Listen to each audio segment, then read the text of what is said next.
Vivons en enfants de lumière, sur les chemins où l'Esprit nous conduit.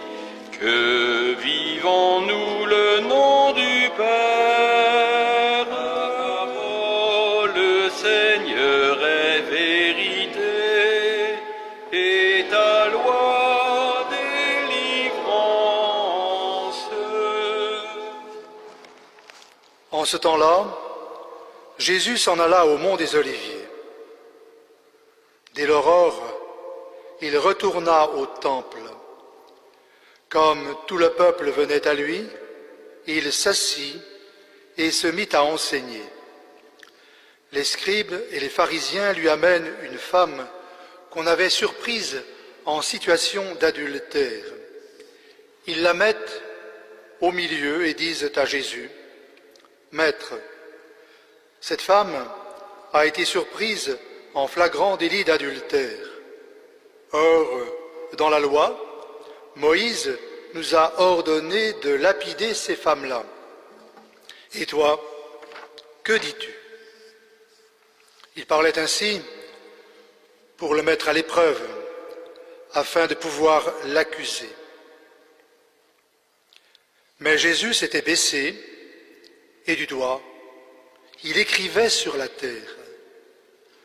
Comme on persistait à l'interroger, il se redressa et leur dit: « Celui d'entre vous qui est sans péché, qu'il soit le premier à lui jeter une pierre. » Il se baissa de nouveau, et il écrivait sur la terre. Eux, après avoir entendu cela, s'en allaient un par un, en commençant par les plus âgés. Jésus resta seul avec la femme, toujours là au milieu. Il se redressa et lui demanda: « Femme, où sont-ils donc? Personne ne t'a condamné ?»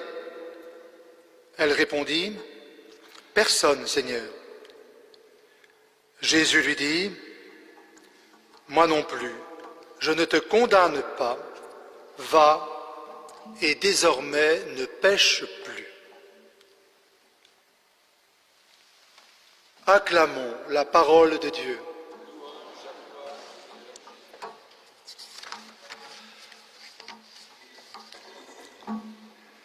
Les évangiles dessinent discrètement la personnalité de Jésus.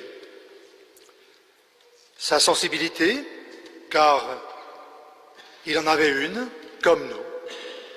Ses connaissances, en particulier celles de la parole biblique. Aujourd'hui, l'Évangile nous donne un renseignement précis sur Jésus. Il savait écrire. Renseignement d'autant plus précieux qu'à son époque, peu de personnes maîtrisaient le langage écrit. Au cours de l'interrogatoire en règle qu'il subit de la part des scribes et des pharisiens, qui lui ont amené une personne prise en situation d'adultère, il ne répond pas immédiatement. L'évangéliste Jean nous dit: du doigt, il écrivait sur la terre. Face à l'insistance de ses interrogateurs, Jésus se redresse, les regarde dans les yeux, en les invitant à se regarder eux-mêmes avant d'aller condamner la femme à la peine de mort. Il ne faut pas l'oublier. Puis, il se remet à écrire sur la terre: ce nous est dit à nouveau. Certaines traductions disent même dans la poussière. Écriture vite balayée par la pluie ou le vent. La seule fois où nous voyons Jésus écrire, il le fait en sachant que ce qu'il écrit ne sera pas conservé. Et cette précision est capitale pour bien situer notre rapport à l'écriture à la révélation biblique.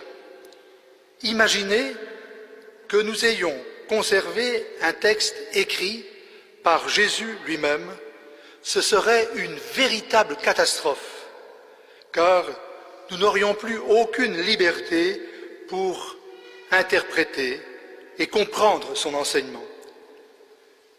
Cela n'aurait pas manqué de nous asservir à la lettre et par le fait même un rapport intégriste à la parole de Dieu. Jésus nous a clairement prévenus en ce sens. À la Samaritaine, qui l'interrogeait pour savoir où il fallait adorer Dieu, sur le mont Garizim ou à Jérusalem, Jésus répond qu'il faut adorer en esprit et en vérité. Saint Paul l'a bien compris lorsque dans sa seconde lettre aux Corinthiens, il écrit « La lettre tue, mais l'esprit vivifie ». Certes, la révélation biblique, dans sa totalité, est un don de Dieu, mais elle exige de notre part, en Église, une interprétation. Comme on l'a souvent rappelé, la religion chrétienne est une religion à livre, mais non pas une religion du livre, comme d'autres que je ne voudrais pas nommer ici. Comme le dit aussi saint Paul, « Mon évangile, c'est le Christ ». Lorsque Matthieu, Marc, Luc ou Jean écrivent, leur seul but, c'est de nous livrer le mystère du Christ, l'alpha et l'oméga, c'est-à-dire le commencement et la fin de toute écriture. Donc, retenons bien l'enseignement capital qui nous est donné par Jésus écrivant sur la terre. Sans aucun doute, il est fidèle à la loi, à l'écriture à laquelle il demande respect, car, nous dit-il, on ne peut lui ôter un seul iota, la plus petite lettre de l'alphabet grec. Mais il prend sa distance avec Moïse, avec qui la loi et les condamnations à mort étaient inscrites sur la pierre. N'oublions pas qu'entre-temps, Dieu avait demandé à ses fidèles d'inscrire sa parole dans leur cœur et leur esprit, ainsi qu'il est dit au livre du Deutéronome, pourtant un livre donnant de très nombreuses prescriptions. Jésus, en refusant de condamner la femme adultère, ainsi que lui demandait la loi, a bien compris le message d'Isaïe qui nous a rappelé dans la première lecture que Dieu fait toutes choses nouvelles, ce qui permet à Paul d'écrire aux Philippiens avec une audace incroyable que nous ferions bien de retenir. Je considère tout comme des ordures afin de gagner un seul avantage, le Christ. Paul a été refait à neuf. C'est cette expérience qu'il veut nous partager en se laissant totalement envahir par le Christ. Après l'épisode du chemin de Damas, qui l'a renversé à terre dans tous les sens du terme, il s'est laissé, c'est son expression, saisir par le Christ, s'est laissé toucher par le Christ. C'est ainsi qu'il a vécu en vérité l'autre expérience fondamentale, celle de la résurrection. Lorsque, dans l'évangile que nous venons d'entendre, il nous est dit que Jésus se redresse pour regarder la femme et lui pardonner, il annonce sa propre résurrection. Il se relève du tombeau et entraîne toute l'humanité à sa suite à se mettre debout, chacun de nous, tous les hommes.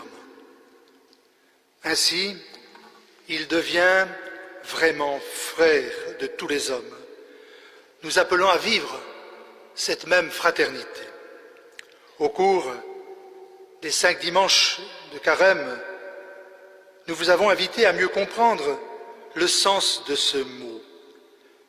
Frères, parce que fils d'un même Père, tous égaux en Jésus-Christ, comprenant qu'il n'y a pas de vie fraternelle sans pardon, sans correction fraternelle et sans partage. Aujourd'hui, nous en sommes arrivés à ce dernier aspect et je voudrais vous citer un passage de la très belle encyclique du pape Benoît XVI, « Dieu est charité ». Je le cite. La charité n'est pas pour l'Église une sorte d'activité d'assistance sociale qu'on pourrait laisser à d'autres, mais elle appartient à sa nature.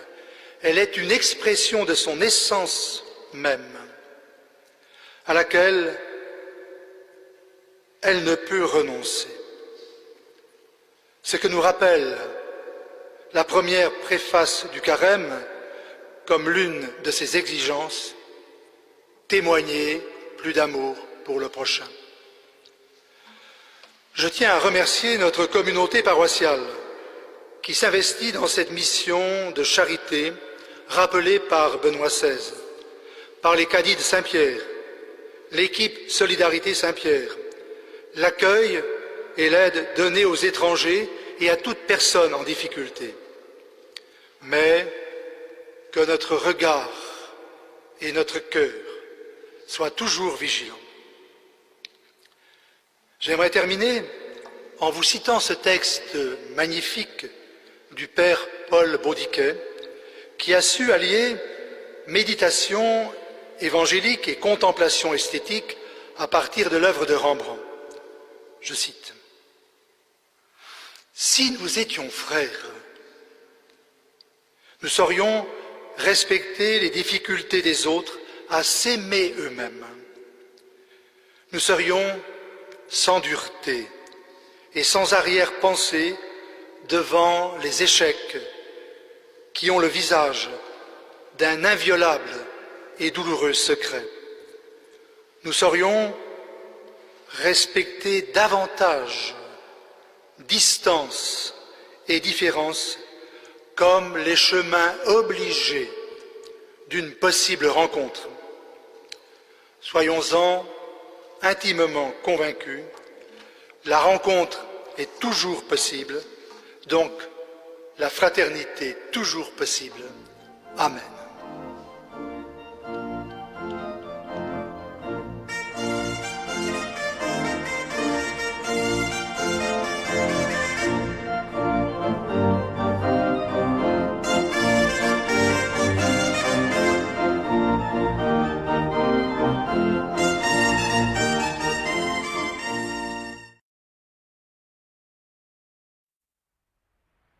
Le démon existe, c'est une réalité. Ça gêne de parler du démon.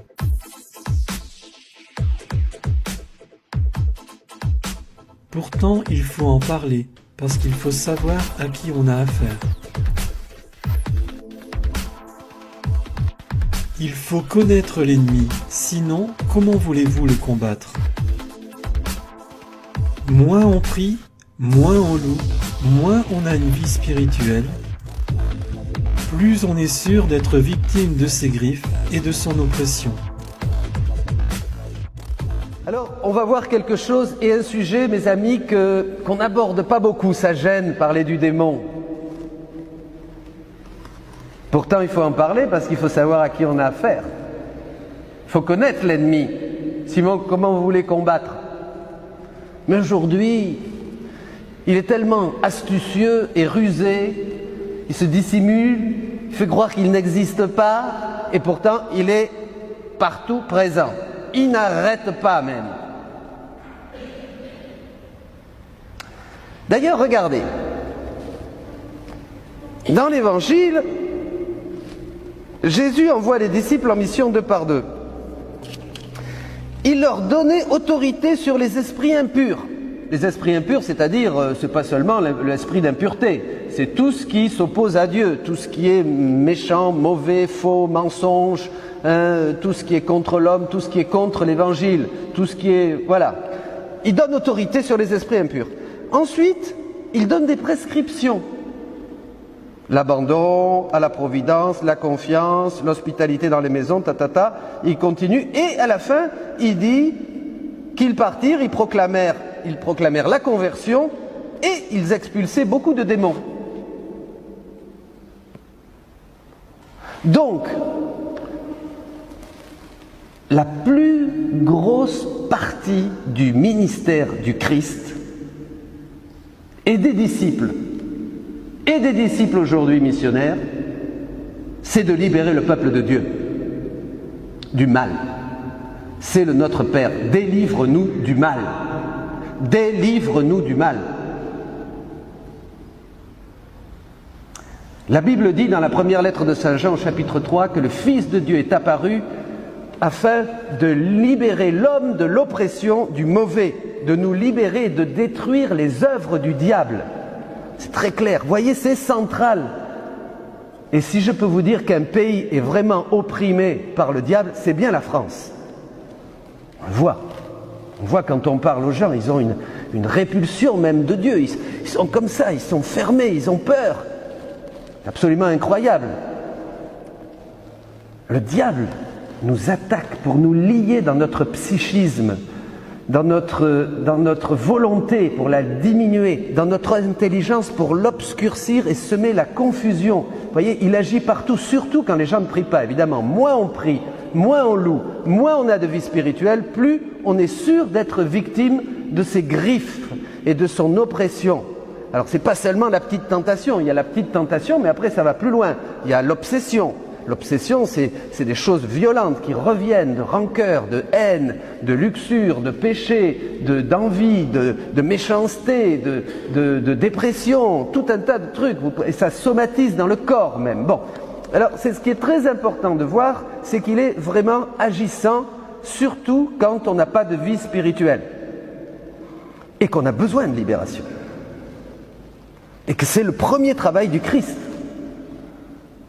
C'est le premier travail du Christ, c'est de nous libérer. Et c'est normal qu'il y ait un combat spirituel. Rappelez-vous, Éphésiens 6, Saint Paul dit que nous ne luttons pas contre des gens de chair et de sang, contre des hommes.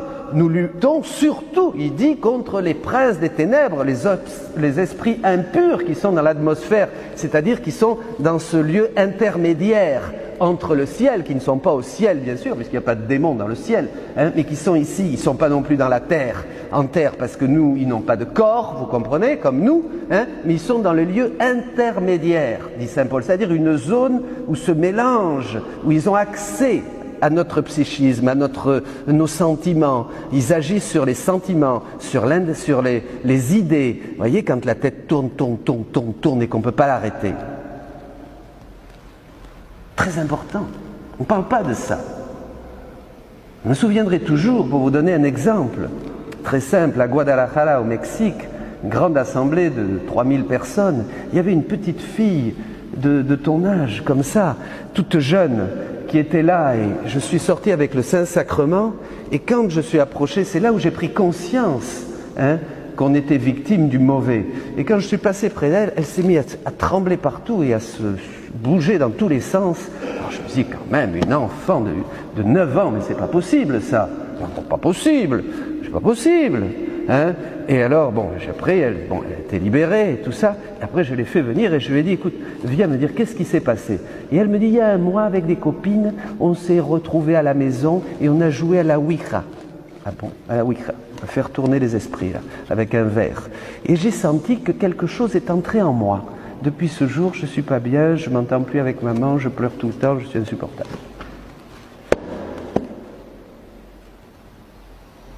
Incroyable! Donc vous voyez, et là, pour moi, ça m'a fait prendre conscience de beaucoup de choses. Mais il agit sur nous tous. Si vous ne priez pas, vous sentez la tristesse, vous êtes tenté, Nous avons envie d'être méchants, nous critiquons, nous nous renfermons sur nous-mêmes, nous allons compenser aussi avec de l'alcool, avec des excès de nourriture, avec de la drogue peut-être aussi. On va glisser de plus en plus dans des dépendances physiques, vous voyez, dans des dépendances intérieures, dans des dépendances de gens. On va être pessimiste.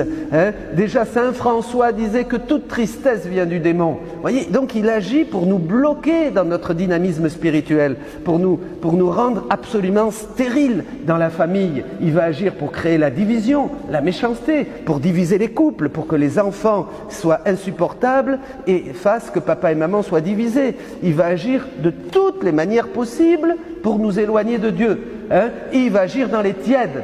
Ah, ça aussi, les tièdes, il les laisse tranquilles. Ça, c'est bon à savoir. C'est-à-dire ceux qui prient pas beaucoup, qui vont à la messe en raclant le parquet, comme ça, vous savez, qui n'ont pas beaucoup, ceux qui sont pas amoureux d'eux. Alors là, il les laisse tranquilles. Là. Ouh, ceux-là, il les aime bien. Il les aime beaucoup parce qu'ils font rien. Ils font rien, donc il les maintient dans une espèce de pseudo-piété, tout ça. Bon, alors, mais les autres, alors là, on se rend compte de son travail quand on va vraiment vers Dieu.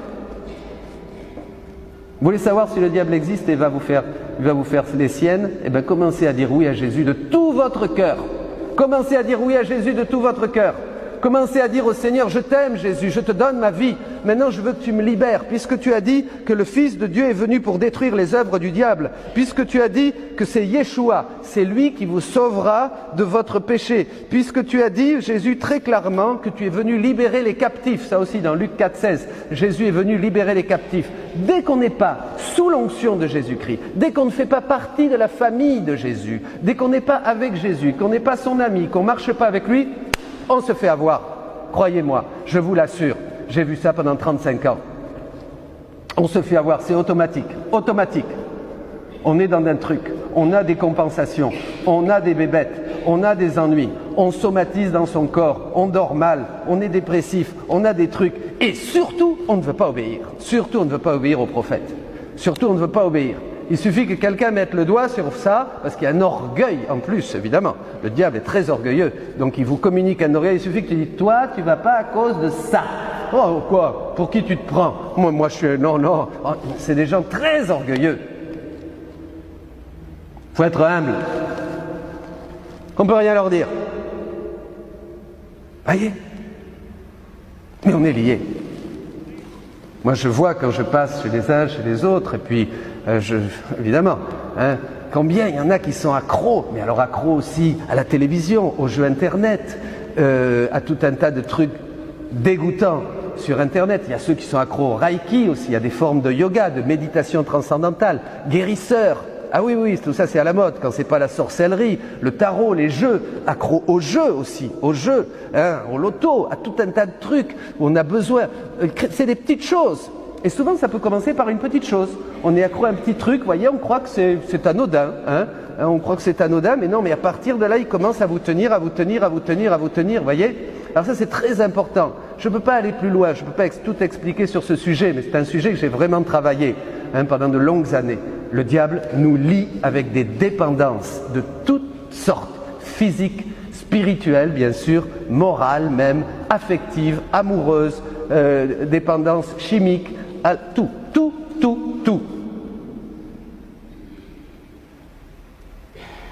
Manque de prière.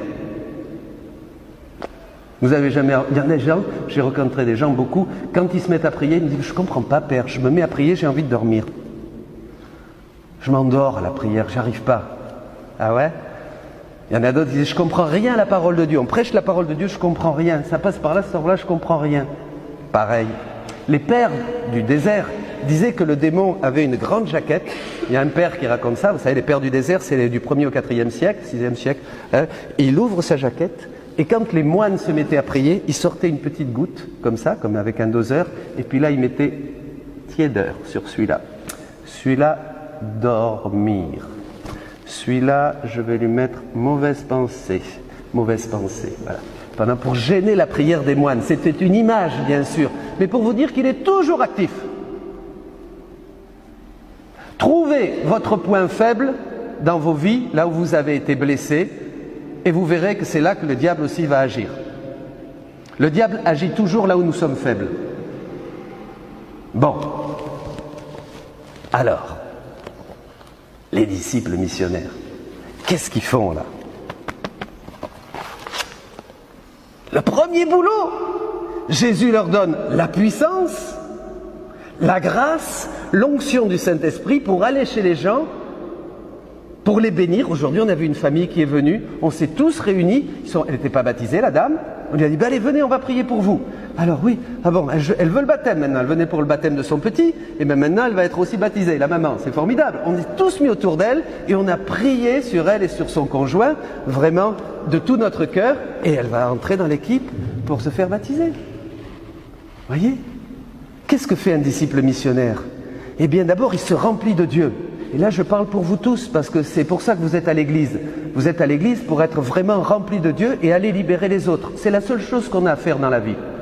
Et c'est la seule chose qu'on aura comme couronne dans le ciel. Les âmes que nous aurons libérées par notre prière et notre sacrifice. Quand vous allez mourir et voir Jésus, la seule chose que vous allez recevoir comme couronne, ce sont toutes les âmes que par votre prière et votre sacrifice, vous aurez sauvées. Je vous le dis, c'est bon à savoir, il n'y a rien d'autre. C'est pas vos bonnes œuvres, c'est pas vos prières, c'est pas vos machins, parce que tout ça c'est Dieu qui nous l'a donné, hein, c'est la monnaie de son pays. Donc on va me dire, regarde Seigneur, la belle monnaie que j'ai. Mais il va te dire, mais que t'es nigo, c'est moi qui t'ai donné ça, les grâces, les prières, de faire ta prière, d'être fidèle, d'aller à la messe, tout ça c'est moi qui te l'ai donné. Pourquoi tu me redonnes ce que moi je t'ai donné pendant que tu étais sur la terre? Donne-moi plutôt autre chose. Ah, mais les âmes qu'on a sauvées par nos sacrifices, nos prières, et à qui on a parlé de Jésus, parce que ça c'est ici, hein, proclamer, allez, ils proclamèrent qu'il fallait se convertir. Ah, ça oui. Vous parlez de Jésus? Vous parlez de Jésus? Vous dites aux gens qu'il faut se convertir? Si vous ne parlez pas de Jésus, il faut prier pour que vous soyez libérés. Parce que ça c'est le fameux démon muet. Le démon muet, c'est je dis rien. À personne. Il ne faut pas choquer, il ne faut pas choquer, il ne faut pas choquer. Ça, c'est un démon aussi, ça. Épouvantable. Alors, où ils sont les missionnaires? Si c'est le premier boulot du missionnaire, c'est d'annoncer aux gens que le Christ est vivant. Et que le Christ peut changer ta vie. Et qu'il n'y a pas d'autre puissance qui pourra changer le monde que l'évangile de Jésus-Christ. Est-ce que vous le croyez? Est-ce que vous êtes convaincus? Est-ce que vous allez par le monde? Est-ce que vous allez dans les familles parler de Jésus? Est-ce que vous faites prier? Est-ce que vous faites prier les enfants? Je parle à tous ceux qui écoutent. La France a besoin de toi. La France a besoin de missionnaires. Depuis que nous chantons maintenant davantage et que nous louons le Seigneur, on commence à voir que le ciel s'ouvre. Hein, et c'est formidable. Il y a plein de belles choses qui se passent. Il y a plein de belles choses qui se passent, parce que dès qu'on commence à louer Dieu de tout notre cœur, je vous disais au début de la messe, eh ben le démon fout le camp. Il ne supporte pas la louange. La louange, c'est comme une espèce de cuirasse de gloire, hein, qui se fout comme ça. La louange, c'est une cuirasse de gloire, vous voyez, qui est autour de vous. Dès que vous dites « Loué sois-tu, Seigneur », comme les enfants, hein, dans la fosse aux lions, hein, et dans le feu, dans le four. Hein, « Loué sois-tu, Seigneur, béni sois-tu, gloire à ton nom, louange », et puis on chante, on chante, on chante. Là, il s'en va. Parce que vous avez toute une gloire, la gloire de Dieu descend sur vous, puisqu'on est fils de Dieu. Comprenez?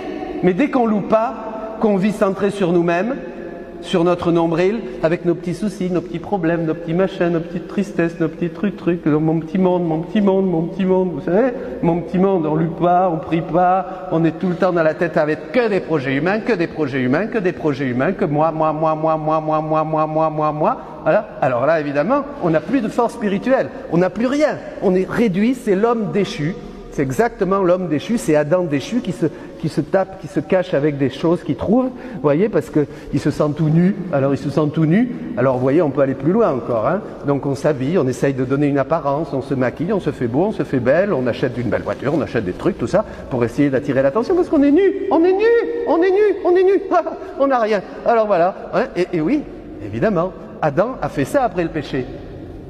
Oui, tout ça, il faut le comprendre. Par contre, si vous louez Dieu, vous êtes beau. Si vous louez Dieu, la gloire descend sur vous. Et alors là, on passe à la deuxième lecture. Extraordinaire. Regardez.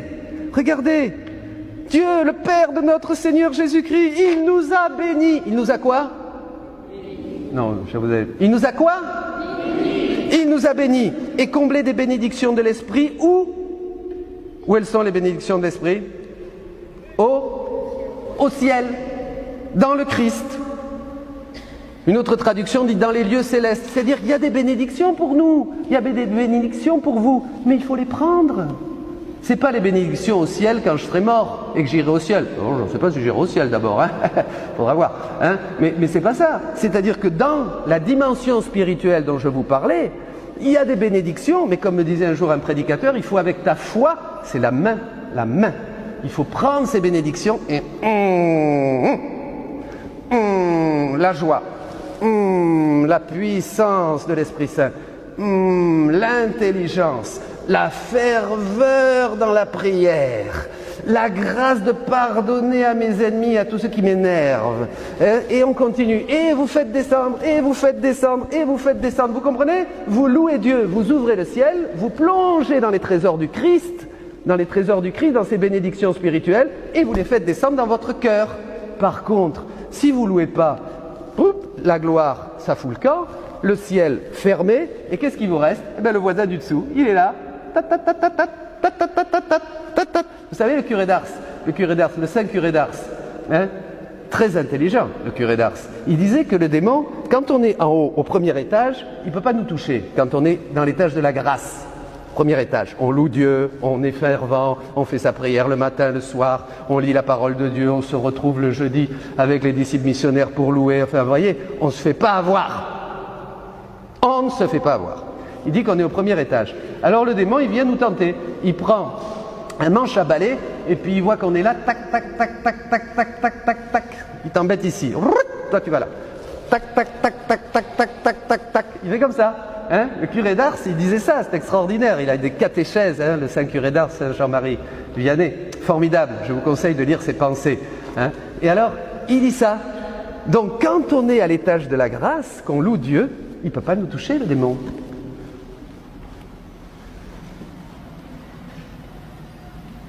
Eh oui. Ben écoutez, je vous laisse avec ces réflexions. Vous avez encore quelques années. Tous ceux qui écoutez là, vous voulez être disciples, vous voulez être missionnaires. Regardez autour de vous. Regardez les gens comme ils sont. Regardez les gens. Moi j'ai envie de pleurer quand je les vois. Je vois des assemblées, j'ai envie de pleurer, j'ai le cœur qui se retourne dans mon... C'est horrible. Je les vois tellement accros au monde, aux choses du monde qui passent, aucune espérance, rien, que des petits plaisirs frelatés, immédiats, sensibles, des vies complètement centrées sur eux-mêmes. Je me dis, mais comment ils vont faire d'ici quelques années? Comment ils vont faire? Comment ils se sont fait avoir par le malin? Comment ils se sont fait piéger? Soyez missionnaires, je vous en supplie. Allez partout.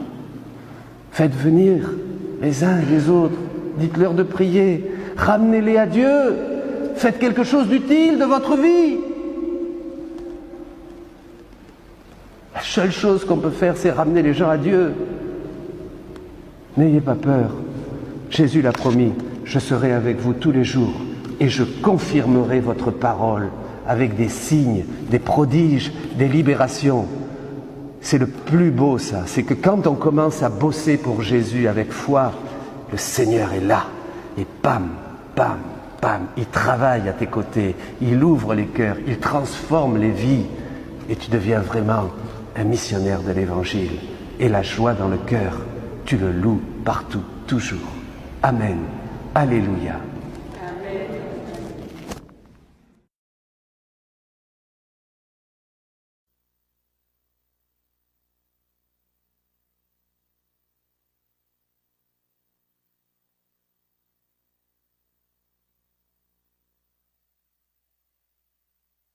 À la fin du XVIIIe siècle, la France vit de grands bouleversements. La Révolution française créera une onde de choc dont l'impact sera dramatique pour l'ensemble des communautés religieuses et les catholiques à travers le pays, et ce, jusqu'au début du XXe siècle.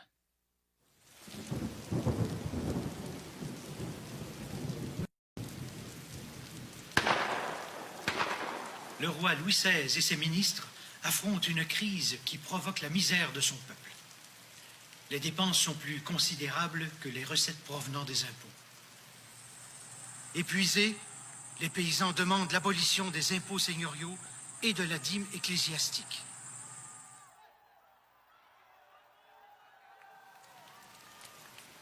Le temps est à l'orage. Les tensions sont palpables parmi les trois ordres de l'Ancien Régime. La noblesse, le clergé et le tiers-état. Ces députés qui représentent les villes privilégiées et la bourgeoisie. Les députés du tiers-état sont exaspérés par l'attitude royale et par celle des ministres et se déclarent bientôt Assemblée nationale constituante, considérant qu'ils représentent la quasi-totalité de la population et que leur voix est prépondérante. Ils se réunissent pour rédiger une constitution et sont bien vite rejoints par quelques curés et des nobles plus libéraux.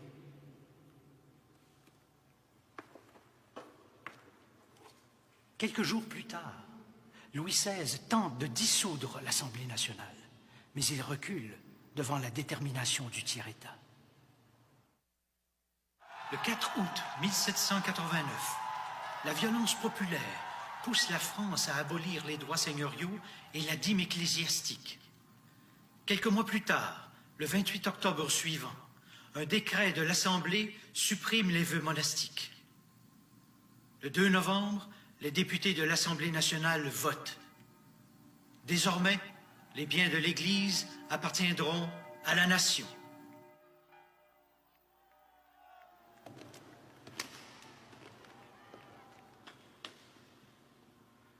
La disparition des abbayes, des monastères et des couvents d'hommes et de femmes est inévitable, puisque les ordres religieux contemplatifs, sans charge d'âme, sont maintenant considérés comme inutiles.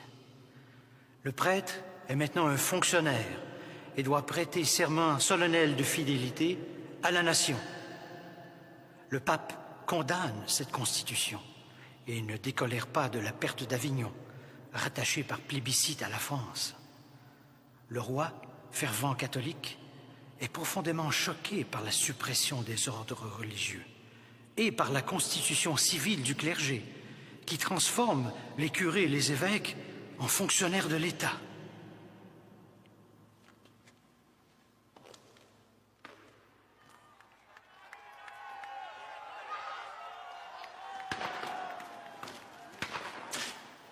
Le roi tente dès lors de stopper la révolution. Il la fuit d'abord en juin 1791, puis il déclare la guerre à l'Autriche, espérant une victoire de cette dernière et croyant que l'empereur d'Autriche, son beau-frère, le restaurera sur son trône.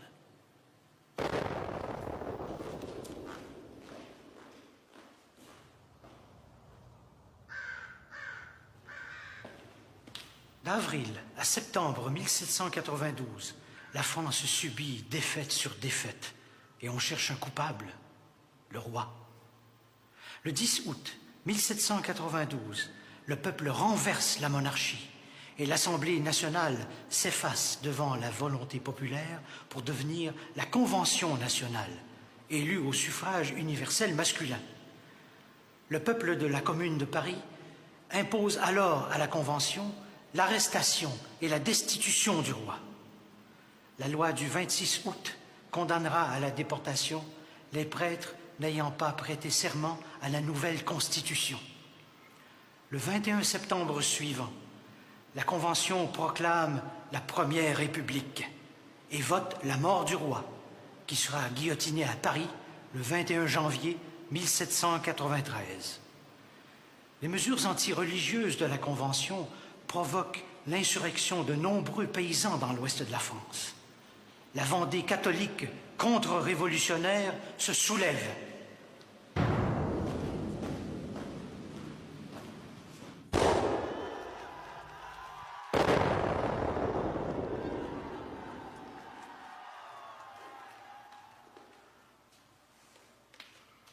Certains ecclésiastiques prêcheront la révolte du haut de la chair. La France verra naître une psychose révolutionnaire qui prendra pendant plusieurs années l'aspect d'un délire sanglant. Au cours de 1793, la France révolutionnaire prendra toutes les mesures nécessaires pour sauver les acquis de la Révolution, menacée par la contre-révolution et par toutes les têtes couronnées d'Europe. En septembre, on instaure le règne de la terreur. À Rochefort, Sur les 827 prêtres emmenés en mars et avril 94, il ne restera plus que 238 survivants le mois suivant.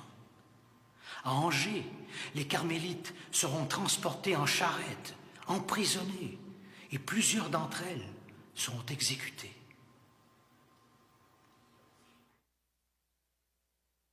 Mais alors, quelles furent les répercussions de la Révolution française sur les communautés religieuses et sur les catholiques de France, 100 ans plus tard?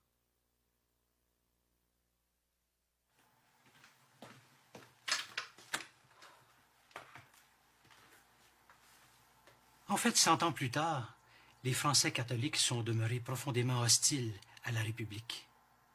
Ils ont gardé un souvenir indélébile des massacres en Vendée, ce qui cristallise leur allégeance à la monarchie.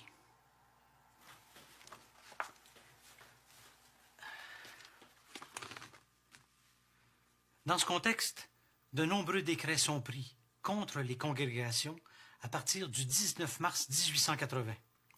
Et tout un arsenal juridique est mis en place afin de les empêcher de participer à l'enseignement. Les expulsions des communautés religieuses sont ordonnées. Les pères du Très Saint-Sacrement sont chassés de leur maison. Seule la maison de Paris sera épargnée grâce à la haute protection de l'ambassade d'Espagne qui l'a alors prise sous sa tutelle diplomatique.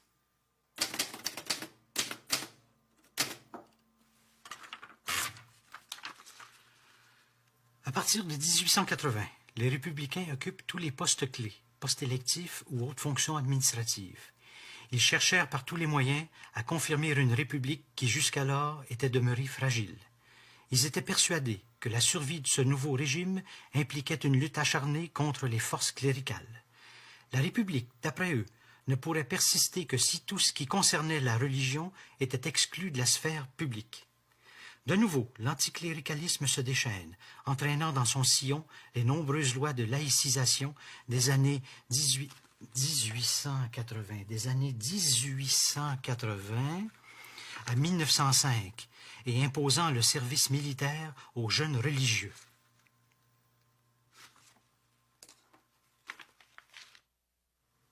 C'est surtout Jules Ferry, le ministre de l'Instruction publique de l'époque, qui mènera la charge contre l'Église.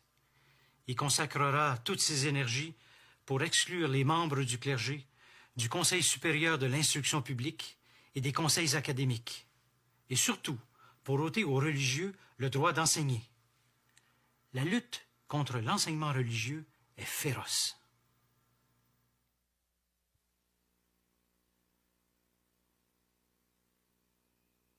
La lutte en France est engagée entre le ciel et l'enfer, entre l'Église et les ennemis du Christ. Ce n'était pas assez d'en chasser les jésuites.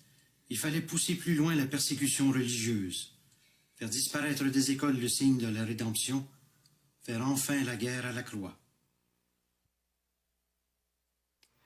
En route pour Rome, à l'été de 1902, l'archevêque de Montréal, Monseigneur Bruchézy, en passant par la France, s'écriait « On se croirait dans un pays de barbares ». Le gouvernement, disait-il, poursuit sa campagne ignoble contre les congrégations religieuses. Et bientôt, il s'attaquera directement à l'Église, à la religion et à tout ce qui est chrétien.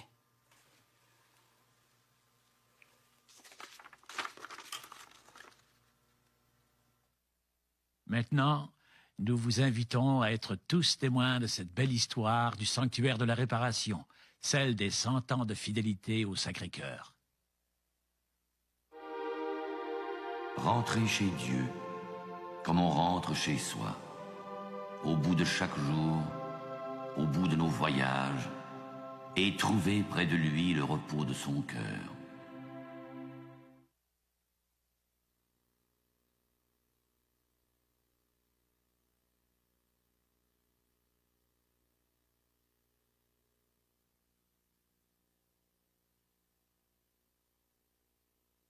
C'était en 1886 qu'arrivait à Montréal ma famille de France, des plus chrétiennes et des plus honorables, composée de 8 enfants, dont 7 garçons et une fille. La mère et le père sacrifiaient leur pays pour fuir les atteintes d'une législation impie, se condamnant à un noble exil afin de garder à la fois leurs enfants. La première idée de la fondation de la chapelle de la Réparation revient à mon neveu, l'abbé Clément Brisset, fils d'André Brisset-Desnaux et de Clémentine, ma sœur. L'été, dans le bois de la Pointe-aux-Trembles, nous allions souvent le dimanche, avec les enfants de Clémentine, marcher, prier et chanter l'Ave Maristella, le Magnificat et bien d'autres chants. L'écho seul répondait à nos prières, c'était grandiose. Notre cher petit Clément, mon neveu et moi avions eu les mêmes pensées, celle de mettre dans l'un des gros arbres du bois une Sainte Vierge qu'il aimait tant, et même de lui faire une petite grotte dans le creux d'un arbre, assez profonde pour préserver la petite statue. Une fois la grotte achevée, Clément prit sa petite statue, la plaça sur son cœur et organisa une procession très solennelle, car c'était loin de notre maison. Sa joie était débordante. Il marchait silencieusement jusqu'au bois. L'opération terminée, il se retourna vers moi et me dit « Tante, qui sait, peut-être que dans plusieurs années d'ici, cet endroit si sauvage deviendra le lieu d'un grand pèlerinage. » En octobre 1896, quelle grande joie montait dans mon cœur en regardant enfin se construire sa petite chapelle de la Réparation dans le grand boisé de la Pointe-aux-Trembles. Un grand rêve se réalisait. J'avais l'intime conviction que je faisais l'œuvre de Dieu et je me disais avec fierté, comme elle sera belle ma chapelle. La chapelle fut bénie officiellement le 25 mai 1897, désignée sous le nom de Sanctuaire de la Réparation. Mais la vie à la chapelle n'était pas sans difficulté. Pendant 2 ans, les dominicains assurèrent le service, mais à l'automne 1899, faute de religieux disponibles, les dominicains se retirèrent définitivement. Les pères du Très Saint-Sacrement prirent la relève en avril 1900 et le révérend père Cyprien Jean en eut la direction pendant près de 20 ans. Son zèle infatigable attirait le monde et formait de petits pèlerinages dès le commencement. Il se fit même quêteur pour embellir le sanctuaire. Les exercices eucharistiques se multiplièrent au sanctuaire. Heures saintes, expositions fréquentes et prolongées du Très Saint-Sacrement, récitation du chapelet à la chapelle Notre-Dame de Lourdes dans le Boisé, procession à travers le bois et surtout des exercices du chemin de la croix.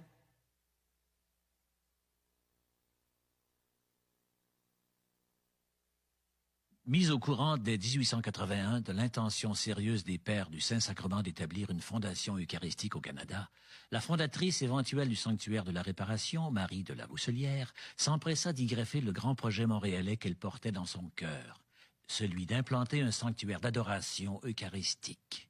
Avec une foi à toute épreuve, Marie de la Rousselière voyait s'accumuler les raisons d'émigrer au Canada avec les siens. Dans une France souffrant alors du cancer anticlérical, sa sœur Clémentine et son mari, André Brisset-Desnaux, voulaient mettre leurs enfants à l'abri des dangers auxquels se trouvaient exposés leur foi et leur morale sur la terre de France. Ils voulaient assurer à leurs enfants une éducation solide dans des collèges dirigés par des religieux, ce qu'ils ne pouvaient plus faire en France.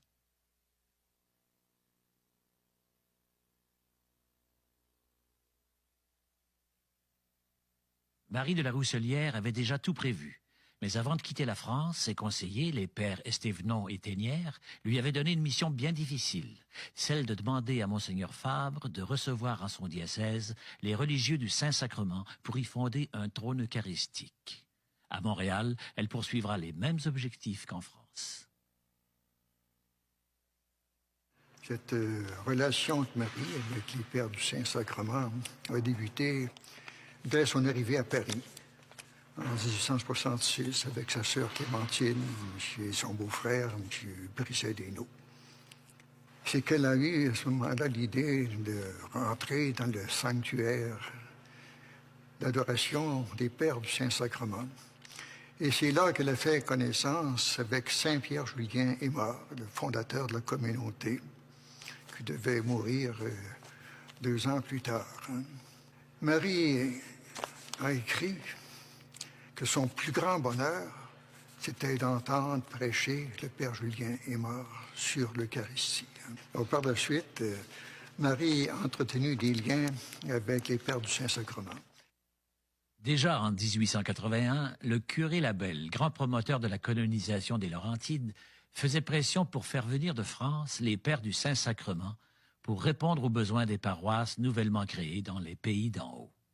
Lors d'un voyage à Paris en 1885, le curé Labelle rencontra Marie de la Rousselière et la famille Brisset-Desnaux, lesquels avaient déjà pris la décision de quitter leur pays.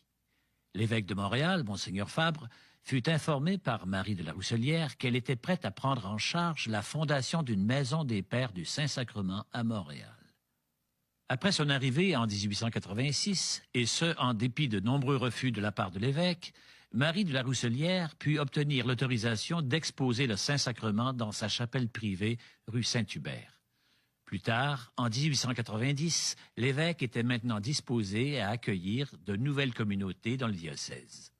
Grâce à l'appui financier de Marie de la Rousselière, les premiers pères du Saint-Sacrement, venus de France, purent s'installer dans la maison Barré, rue du Mont-Royal, où ils purent y célébrer la messe. Plus tard, les Pères du Saint-Sacrement construiront juste à côté leur nouveau monastère et le sanctuaire dédié à l'exposition et à l'adoration perpétuelle du Saint-Sacrement. Alors, lorsque Marie la Rousselière édifia ce sanctuaire de la réparation, les pères étaient déjà présents. Les chapelles de la réparation ont tenu une grande place dans la vie, je dirais, de nos premières générations. Le sanctuaire, c'était un peu comme un bien de famille. Lorsque Marie de la Rousselière sollicita, je dirais, le concours des Pères du Saint-Sacrement pour animer le sanctuaire, je crois que ce qui a été déterminant, c'est que le sanctuaire de la réparation offrait un lieu privilégié pour amener les gens à l'Eucharistie. C'est pour cette raison profonde que les Pères du Saint-Sacrement ont accepté le sanctuaire, qu'ils l'ont considéré, je dirais, comme un bien de famille, et qui se sont dépensés aussi pendant 18 ans.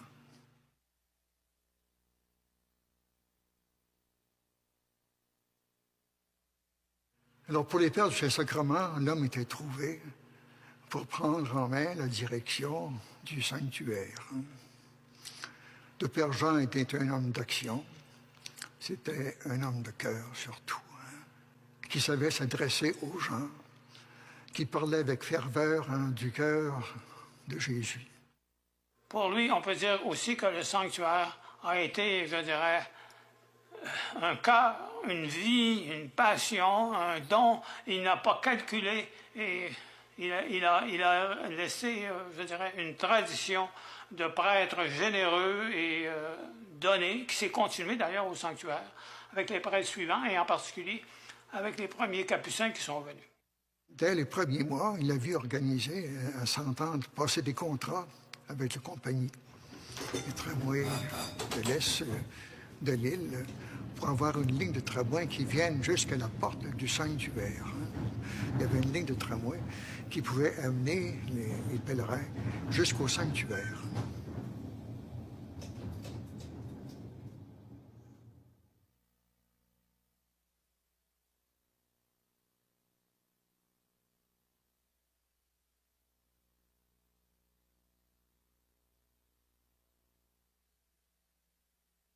Chère sœur, j'ai été très heureux de faire de votre chapelle de la réparation un lieu de pèlerinage eucharistique. Je dis votre chapelle, car elle est bien toujours restée un peu à vous, n'est-ce pas? Votre vœu de pauvreté ne saurait empêcher votre cœur d'y être tendrement attaché. Elle est l'œuvre de votre zèle et de votre amour envers notre Seigneur. Je savais bien que cette nouvelle vous causerait une grande joie. Et en voici une autre qui vous sera aussi très douce. Après notre congrès sacerdotal, Nous aurons un congrès eucharistique régional à Sainte-Thérèse. Ce sera le premier de ce genre en notre pays. D'autres suivront. Je recommande cette entreprise et toutes nos œuvres à vos ferventes prières. Mes hommages à votre vénérée mère prieure, mon sympathique souvenir à vos sœurs et à vous, l'assurance de mes plus dévoués sentiments en notre Seigneur. Paul Bruchesi, archevêque de Montréal.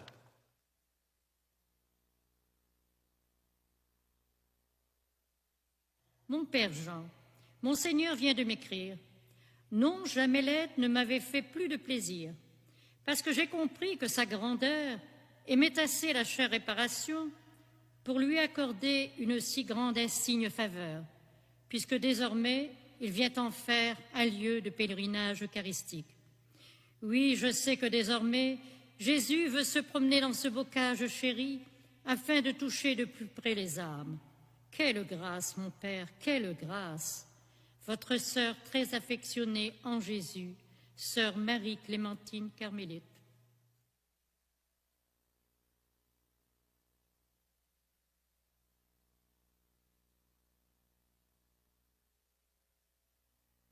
En 1918, la communauté des Pères du Saint-Sacrement n'était plus en mesure d'assumer le service pastoral au sanctuaire. La communauté commençait à se répandre au Québec et aux États-Unis, et tous les effectifs étaient requis pour s'occuper des nouvelles paroisses. Le Père Cyprien Jean reçut l'ordre de ses supérieurs de prendre charge d'une nouvelle paroisse à Québec. Pour lui, ce fut une épreuve majeure de sa vie. Ça devait être une croix pour le Père Cyprien Jean. Ils ont dit, lorsqu'il passait tout près, en train, là, les larmes coulaient de ses yeux. Il a vraiment donné sa vie pour construire ce lieu de pèlerinage.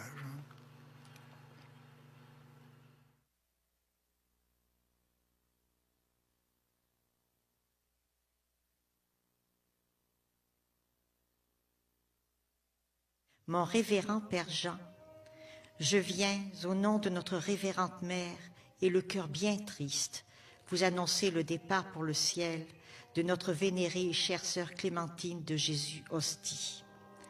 Notre peine est bien grande d'avoir perdu cette chère sœur que nous regardions comme une sainte.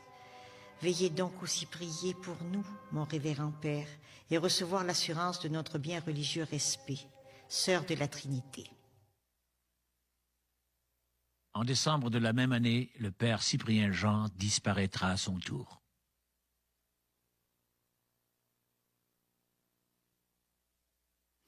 Alors, on se retrouve à la fin du 19e siècle. On est encore dans les suites de la Révolution française.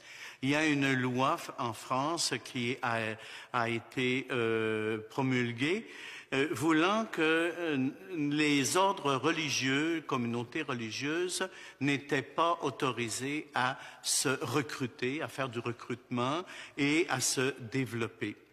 Il y avait un sentiment aussi de persécution. On cherchait comme à détruire, limiter, arrêter l'expansion à la fois de la foi chrétienne, de l'Église et aussi des religieux et religieuses.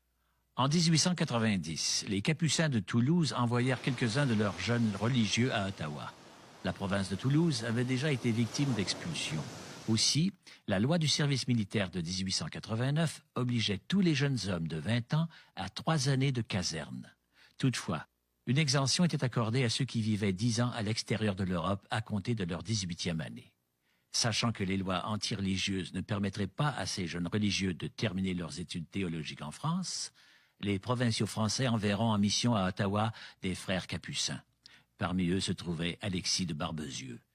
Ils expliqueront à l'archevêque d'Ottawa qu'ils veulent fonder un couvent qui deviendra aussi le refuge pour les jeunes religieux français.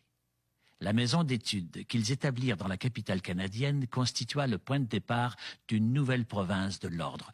Même si les démarches entreprises en 1910 par Alexis de Barbezieux pour assurer la présence des Capucins sur l'île de Montréal, ce n'est qu'en 1921 que les Capucins se verront confier le sanctuaire de la Réparation.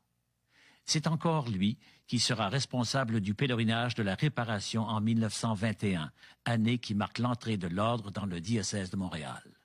Les Capucins considéreront que c'est Monseigneur Bruchézy qui les accueillit à Montréal et leur confia le sanctuaire.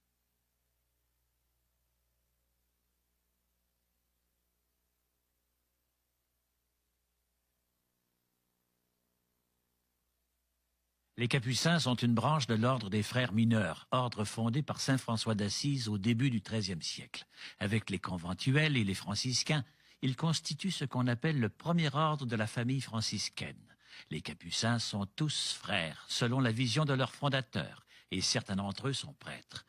L'ordre des Frères mineurs capucins existe depuis 1517 et leur nom fait référence au capus ou capuchon qu'ils portent.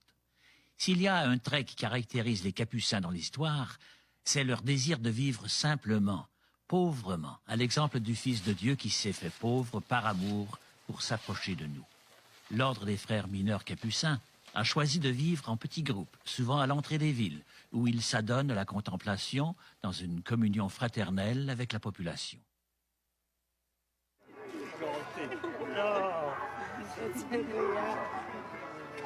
Bonjour. La petite Juliette. Ah, moi, c'est vrai, c'est super. Super. Merci. C'est mignon comme ça. Oui. Merci.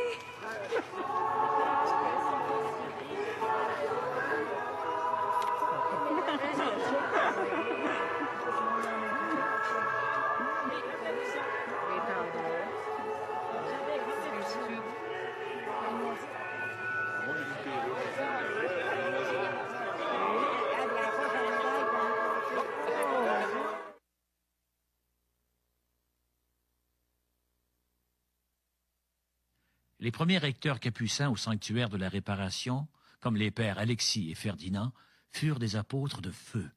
À leur manière, ils ont laissé un héritage d'amour et de dévouement qui se perpétue aujourd'hui.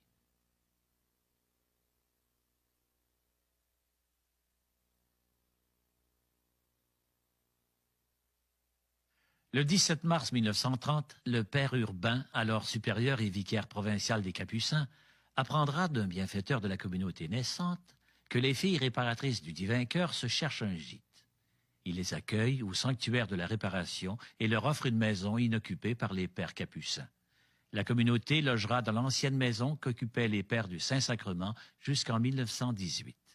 Sous la direction de sœur Marie-Jeanne Lafortune, elles travailleront pour le sanctuaire et les pères Capucins, particulièrement à la sacristie, au bocage, au musée et au magasin. C'est à cette époque qu'elles reçurent des mains du chanoine Bourassa un bébé abandonné, qui fut le premier de plusieurs autres, menant à la construction de la crèche de la Réparation à proximité du sanctuaire.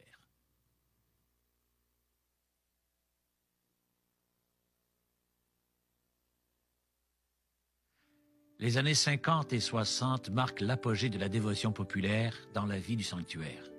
Les fidèles viennent de partout au Québec et même des États-Unis pour se recueillir devant le Sacré-Cœur et pour participer aux nombreuses célébrations religieuses et activités au sanctuaire.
Seigneur, nous te prions pour ceux qui se serviront de cette voiture.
On a l'habitude de nommer ce lieu un sanctuaire, c'est-à-dire c'est un lieu de pèlerinage. Alors, beaucoup de gens fréquentent ce lieu de pèlerinage, d'abord parce qu'ils aiment le cœur sacré de Jésus, qui est vraiment l'expression la plus belle de l'amour de Dieu. Pour nous, les Capucins, c'est une manière d'être disponible pour accompagner les gens, les croyants, dans la recherche de Dieu. Quand ils viennent ici, ils viennent nourrir leur foi, ils font une démarche, parce qu'un lieu de pèlerinage, un sanctuaire, c'est un lieu qui est associé à la marche. Nous marchons, nous avançons, nous faisons des étapes qui nous conduisent jusqu'à la rencontre de Dieu.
Bien, moi, je trouve que c'est peut-être des choses qu'on faisait il y a plusieurs années, mais je trouve que ça nous rapproche du bon Dieu.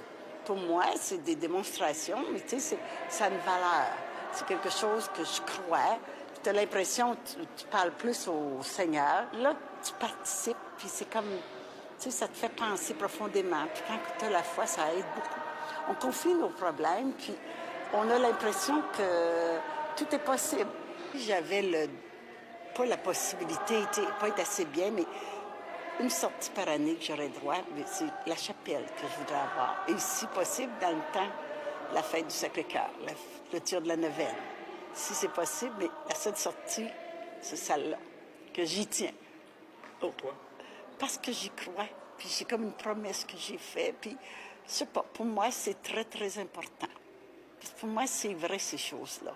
C'est pas seulement du matériel. Je crois qu'il y a un Dieu. Puis le Sacré-Cœur, je crois à ça. C'est une croyance profonde.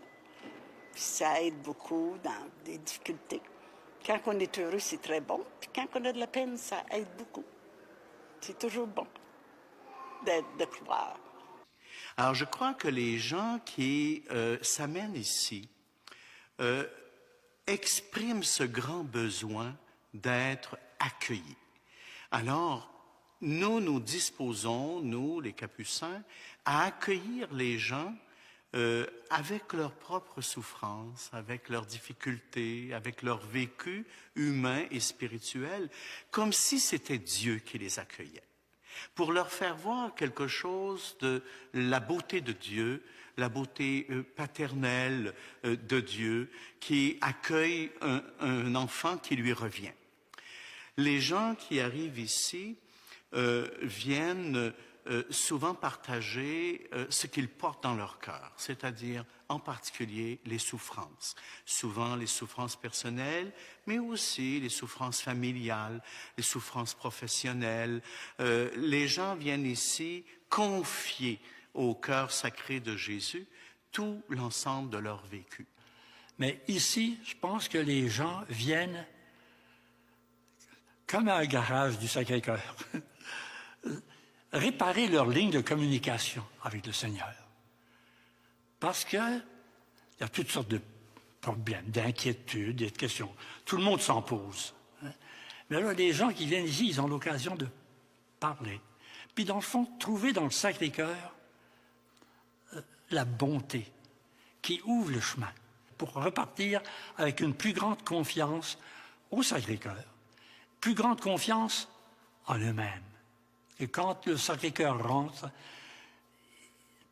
il infuse une confiance en son amour, mais il infuse aussi, il développe une confiance en soi-même.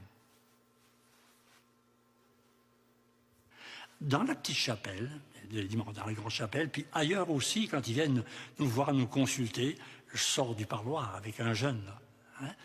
Alors, ce que nous avons, au nom du Sacré-Cœur, c'est de faire découvrir à chaque personne, comme disait Jean-Paul II dans sa définition de la miséricorde, au-delà de ces misères, tu as du prix à mes yeux, leur dit le Seigneur. Tu es important, tu es importante. Puis notre rôle, nous autres, d'après moi, là, c'est de faire découvrir à chaque personne le trésor qui est au fond d'elle-même. Tu as du prix à mes yeux, lui dit Jésus. Moi, j'ai vu souvent des personnes arriver ici, puis pensant qu'elles sont méchantes, puis qu'il n'y a rien de bon chez eux, puis chez elles, puis repartir presque en dansant. Tout simplement parce que dans la lumière du Sacré-Cœur, qui sert de l'instrument qu'il veut, les autres aussi, mais faire découvrir qu'il y a un trésor. Et elle est un trésor. Puis le Seigneur lui dit, rien ne pourra m'empêcher de t'aimer. C'est quelqu'un qui te dit ça, puis moi aussi je te dis la même chose. Notre seule mission, c'est de faire découvrir à l'autre qu'elle est importante, à mes yeux et aux yeux du Seigneur. Hein? C'est le vœu capucin. C'est fait pour ça. D'ailleurs, c'est la mission de toute personne. Je parlerai de ça avec n'importe qui, qu'il ait la foi en ceci ou en cela, ça lui parle. Ça lui parle. Alors, les jeunes, c'est ça que... Une bonne fois, j'avais préparé, ça fait 2 ou 3 ans, dans une paroisse pas loin d'ici, un groupe d'enfants à la première confession. Alors, je leur avais parlé de la miséricorde du Seigneur, avec des images, puis tout ça. Puis après ça, on était quelques prêtres. Il y a une petite fille de 7-8 ans, peut-être moins que ça, 7 ans, qui vient me voir. Puis elle, une belle confession, là, dans le sens que j'avais de confiance en le Seigneur, puis tout ça. Puis je lui donne absolution. Puis comme le Seigneur est content de toi, bien. Elle me regarde. Elle dit, mon père, j'aimerais donc que vous soyez mon grand-papa. Ça, c'est le meilleur compliment que j'ai jamais eu. Mais c'est faire découvrir à quelqu'un qu'il est important, qu'elle est importante, puis qu'elle a quelque chose à partager, à donner. C'est la parole d'Isaïe, tu as du prix à mes yeux. Je n'oublierai jamais mes enfants. Je les ai tous dans la paume de ma main. Alors, la chapelle, pour moi, c'est quelque chose d'absolument extraordinaire, mais il faut que je remonte un petit peu plus loin pour vous dire qu'il y a quelques années, je me trouvais justement ici, au pied de cet arbre, et après avoir cheminé longtemps, après avoir pris la route, justement, je me suis trouvée à me rendre à la chapelle en arrière. Lorsque j'ai voulu ouvrir la porte, c'est la lourdeur de la porte qui est venue vraiment me rejoindre profondément.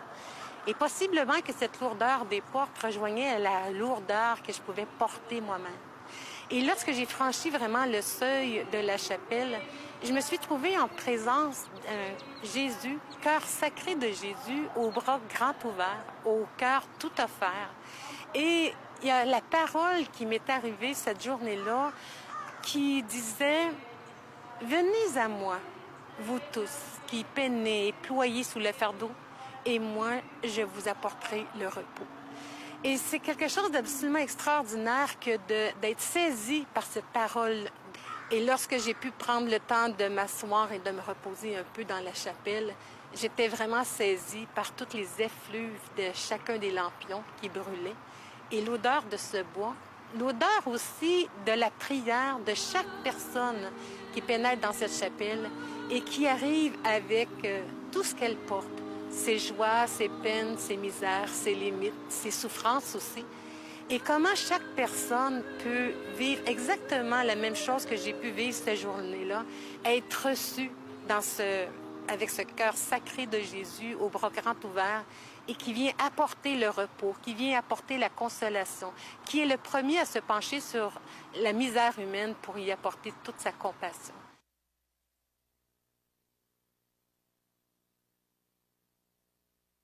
Nous cherchons à développer les valeurs, les attitudes que saint François d'Assise lui-même nous a laissées en héritage. Et la plus grande et la plus belle de ces valeurs franciscaines, c'est-à-dire qui vient de saint François, c'est la fraternité. Comme on a un beau chant que nous pouvons chanter ensemble, qui nous rappelle l'expérience spirituelle de saint François au niveau de la fraternité, le cantique des créatures. L'univers vous adore en chantant la puissance de... Saint François d'Assise, j'ai un lien affectif et spirituel envers lui, comme quelqu'un de vraiment rempli de simplicité, de générosité.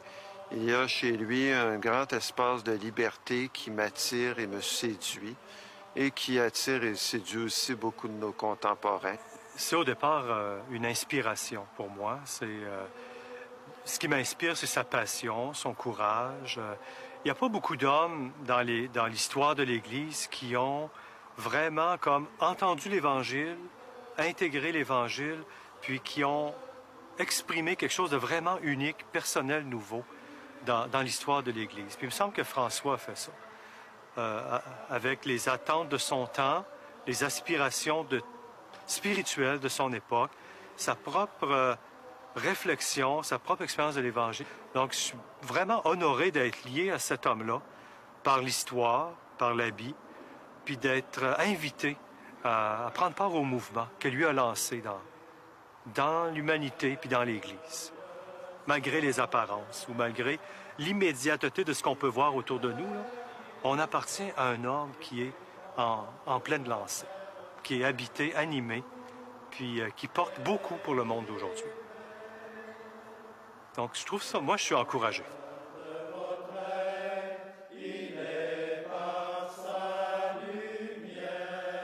Je crois que le charisme de François a quelque chose qui va perdurer. Et je vois un avenir pour l'Église catholique au Québec et j'y vois un avenir pour notre charisme.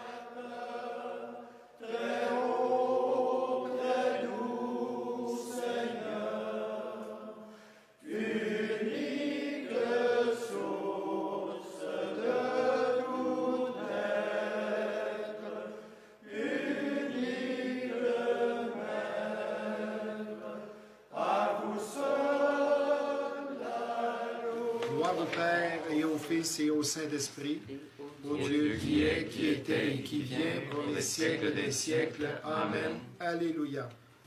Goûtez et voyez comme il est bon le Seigneur, heureux qui trouve en lui son refuge. Saint du Seigneur, adorez-le. Rien ne manque à ceux qui l'adorent. Bien, moi, en tant que membre de l'Ordre franciscain, je viens chercher, c'est sûr, des connaissances au niveau de François d'Assise et d'essayer de les appliquer dans ma vie de tous les jours, en tant que mère, en tant que professionnelle. Moi, je pense que nos jeunes aujourd'hui sont très préoccupés et très intéressés par tout ce qui est valeurs écologiques. Ils veulent préserver les forêts, les cours d'eau, encourager le recyclage, faire attention à la pollution, favoriser les énergies propres, les énergies renouvelables. Alors, je pense qu'ils ont ce sentiment d'urgence d'agir pour protéger notre planète. Et François d'Assise, à mon point de vue, c'est peut-être le meilleur modèle qu'on peut leur proposer. François qui était en admiration face à la nature, François qui était très respectueux face à la faune, la flore, et qui louangeait Dieu, le Créateur, à travers sa création. Moi, je pense qu'on aurait tout intérêt à mieux faire connaître François à nos jeunes parce qu'il pourrait être un beau modèle à suivre pour la protection de l'environnement, la protection de la création. Bien, j'étais petite et moi et mon frère, on venait ici avec ma mère qui allait rencontrer le père Alfred à l'époque. Et puis, Luc et moi, on venait jouer dans le bocage. C'était un lieu magique pour nous, avec les statues, avec toute cette architecture qui, pour nous, on était enfants, avait pas toute cette signification religieuse, mais c'était un lieu magique.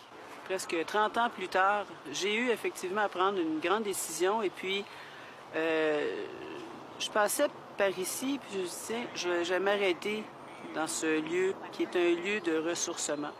J'avais une grande décision à prendre, puis c'est en marchant ici, puis en revoyant tout mon parcours enfant et puis avec le chant des oiseaux, avec la paix, la plénitude qui existe ici, que j'ai pris finalement ma fameuse décision qui a été très bénéfique pour moi. C'est un lieu qui a été important dans ma vie. C'est un lieu qui est toujours d'ailleurs important dans ma vie, parce que là aujourd'hui, à titre de mairesse de l'arrondissement, c'est un lieu écologique important chez nous, pour notre territoire. C'est un lieu de verdure, un lieu naturel qu'il faut absolument préserver. C'est un lieu patrimonial qu'il est important de conserver.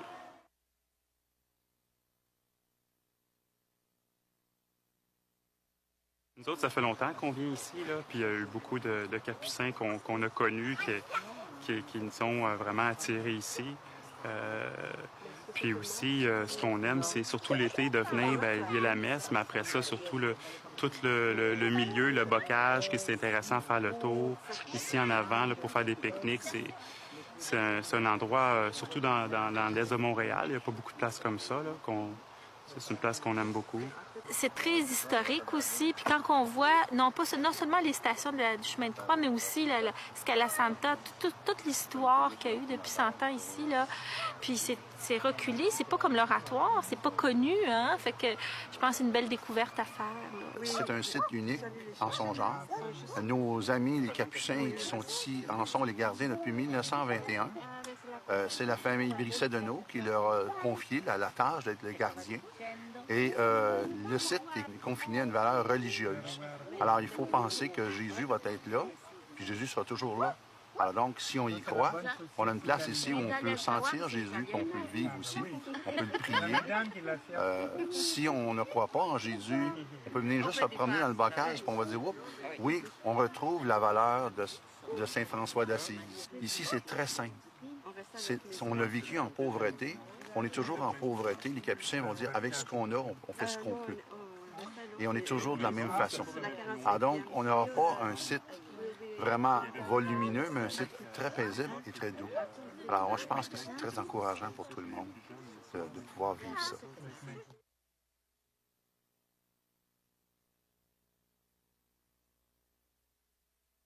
Tout est présent ici.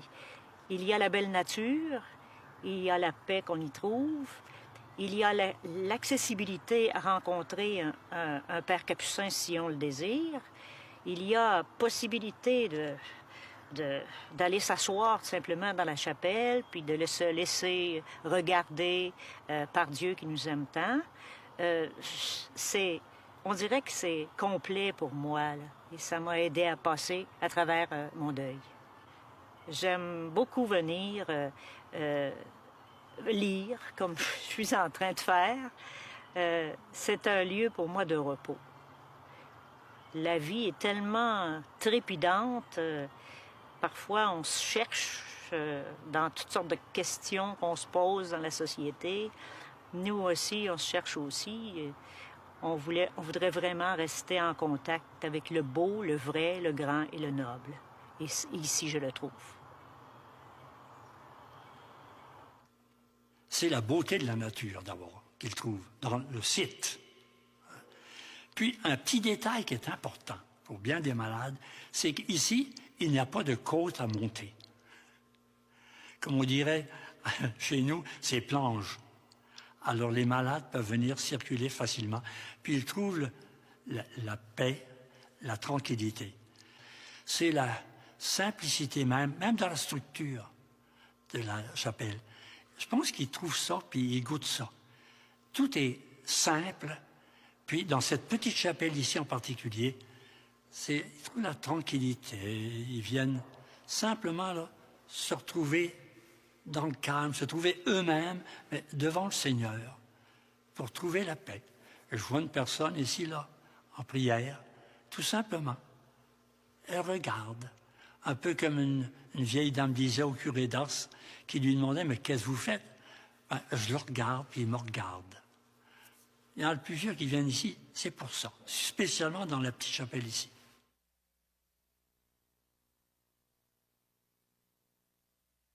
Le premier vrai contact, j'étais enfant et on venait faire des promenades dans le bocage. 87, 88, une nouvelle équipe est arrivée qui voulait faire place aux jeunes dans les messes, dans les liturgies. Et puis là, on a organisé carrément les messes. Je suis devenu sacristain, bedeau. Donc, pendant 11 ans, j'ai payé mes études comme ça. Et moi, comme sacristain, j'ai pris contact davantage parce que toutes les fins de semaine, toutes les grandes fêtes, j'étais ici à organiser les messes et je travaillais en équipe avec les Capucins. Donc, c'est un peu comme ça que j'ai pris contact. C'est plutôt à partir de 87, comme je vous disais, quand la nouvelle équipe de jeunes religieux est arrivée, qu'on a pris plus de place et qu'on a pu avoir un accès plus grand avec les Capucins. En fait, on se sentait un peu comme chez nous ici. Donc, c'est un peu la prise de contact chez les Capucins. Ce qu'on retire d'un contact avec les Capucins, c'est le sens de la fraternité, la capacité de vivre en groupe, faire des compromis. Mais ici, particulièrement, ça a développé ma curiosité intellectuelle. J'étais un jeune baveux quand je suis arrivé, je savais tout. Et j'ai été provoqué intellectuellement puis culturellement par les Capucins. Ça m'a forcé à lire et ça a débloqué ma curiosité intellectuelle, mon métier d'historien et d'enseignant en histoire actuellement au Collège Brébeuf, un ancien collège de jésuites. Donc, je suis toujours attaché avec des religieux, mais je suis plus près des Capucins au niveau philosophique. Alors, nous sommes sur le lieu même où a débuté le sanctuaire de la Réparation en 1896. Ici, il y avait un chêne où on avait enchâssé une Vierge Marie. Le chêne étant disparu, nous en avons replanté un en 1996. Donc, ces événements-là de 1896 datent avant la construction de la petite chapelle qui a 100 ans cette année.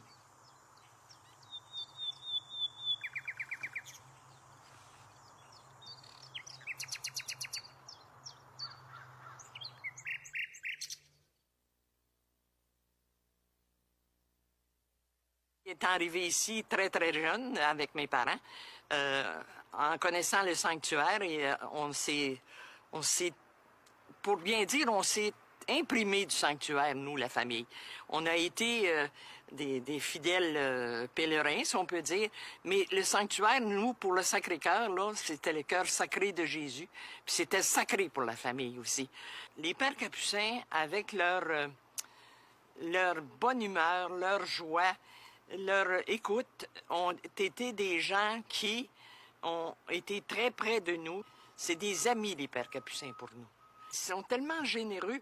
Ils ont fait beaucoup de choses pour notre famille. Alors, je pense que tous et chacun dans la vie devraient avoir la chance de connaître les pères capucins.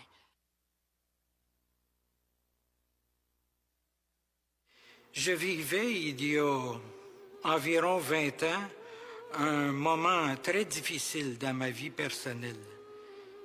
Et je me donnais à passer devant le sanctuaire de la Réparation. Je regardais la statue qui semblait vouloir m'inviter. Alors j'ai décidé d'entrer.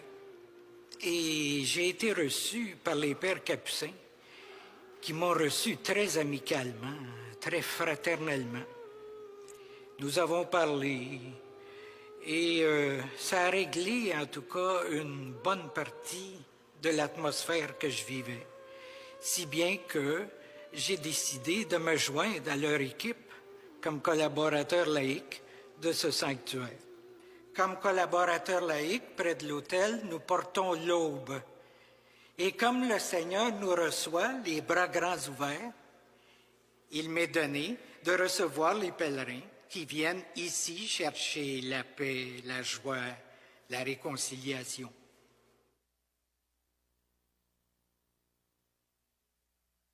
Nous marchons dans les pas de Jésus pour qu'il nous comble de son pardon et de son amour, nous permettant d'aller plus loin, de dépasser nos limites et de devenir à notre tour des artisans de paix et d'amour. Ça ne pouvait pas être une meilleure place pour terminer, c'est quand on arrive à la réparation, puis la marche du pardon, réparation, l'un va avec l'autre, et puis on a fait un gros effort pour pouvoir se rendre là, puis s'approcher de Dieu. Bien, c'est le Sacré-Cœur, hein? Puis on a le Père David qui est ici. C'est un prêtre qui est très présent aux gens. Alors, c'est important pour nous autres. Quand un prêtre est présent à toi.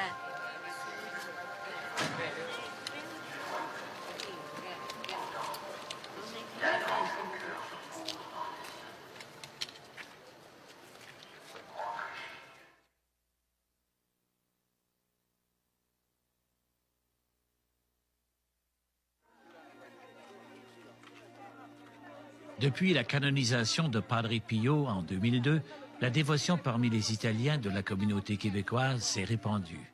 Et nombreux et réguliers sont ceux qui viennent en pèlerinage à la chapelle de la Réparation.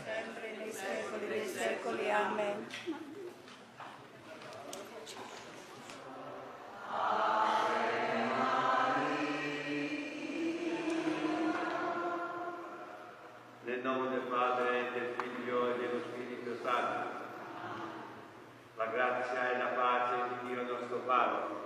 Qualche anziano ricorderà, tutti di questa Armanda, Giove e tutti, il Signore Divino che che è finito 2 anni fa, adesso c'è la moglie Cesare e sono i figli, che sono poi fratelli e sorella di Vincenzo Giove che è qui a Monreale anche.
Ça, c'est une présence depuis 49 ans qu'on fait la fête ici.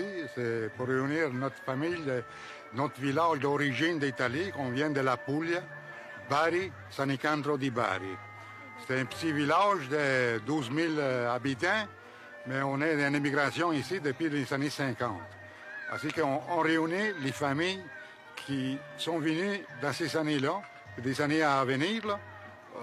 On est pas mal du monde, puis c'est pour les réunir tout ensemble une fois par année. Ça, c'est un symbole de notre village que durant la guerre 43, l'église a été bombardée, puis la Madone est restée là, puis on la renouvelle ici comme notre protecteur de notre village. Et on a l'église là-bas, c'est une église de la Madone de Mont-Carmel, puis chaque année, le 16 juillet, ils font une fête à tous les ans.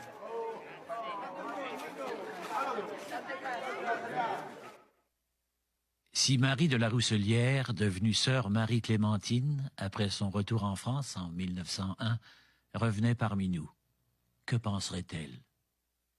Quelle immense joie de me retrouver dans ce sanctuaire, ce témoin depuis 100 ans de l'œuvre de fidélité au Sacré-Cœur. Franchir les lourdes portes de la chapelle, c'est se laisser accueillir inconditionnellement par les bras grands ouverts du Sacré-Cœur de Jésus. En nous offrant son cœur, il nous invite à prendre le repos et à refaire nos forces en sa compagnie. Il voit toutes nos fautes, toutes nos faiblesses, et cependant, il continue à nous regarder avec amour. Que de grâces obtenues par la prière fervente, par l'adoration et les demandes de réparation au Sacré-Cœur de Jésus. C'est lui qui, d'une tendresse infinie, accueille chaque pèlerin. Lui qui élève les âmes pour mieux les sanctifier. Je ne vous cacherai pas mon inquiétude à l'annonce du départ des Pères du Saint-Sacrement en 1917. Mais le Seigneur avait déjà posé son regard sur vous, Père Capucin, pour assurer la continuité de la dévotion au Sacré-Cœur à notre sanctuaire. Bien cher Père Capucin, soyez bénis. Vous avez généreusement relevé le défi de poursuivre l'œuvre du sanctuaire dans sa dimension autant spirituelle qu'humaine. Avec courage et intelligence, et grâce à votre inlassable dévouement, vous avez su nourrir ces lieux afin que nous tous, pèlerins, puissions grandir dans le recueillement et l'adoration du Sacré-Cœur.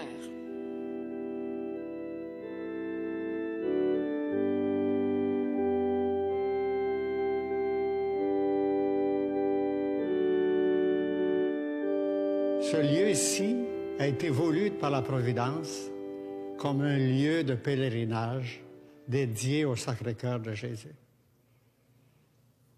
La chapelle de la Réparation, c'est pas le cap de la Madeleine, c'est pas l'Oratoire, c'est pas le lac Bouchette. Il a un style particulier. Il a un enseignement particulier. Il a une attirance particulière. Et cette attirance, dis-je, c'est le Jésus humain, Jésus souffrant, qui porte l'humanité dans son cœur miséricordieux et qui veut donner aux hommes qui viennent, aux hommes et aux femmes qui viennent ici, l'espoir, la consolation, la miséricorde. S'il y a quelque chose à souhaiter pour les 100 prochaines années, c'est que le Christ lui-même soit manifesté dans tout son amour, que chaque personne qui fréquente le lieu de pèlerinage, le sanctuaire, ou peu importe là où elle se trouve, qu'elle puisse rencontrer à un moment donné au cours de sa vie le visage miséricordieux du Seigneur qui est manifesté dans le cœur sacré de Jésus. Voilà, c'est notre sanctuaire, notre bien commun à tous. Venez nous voir.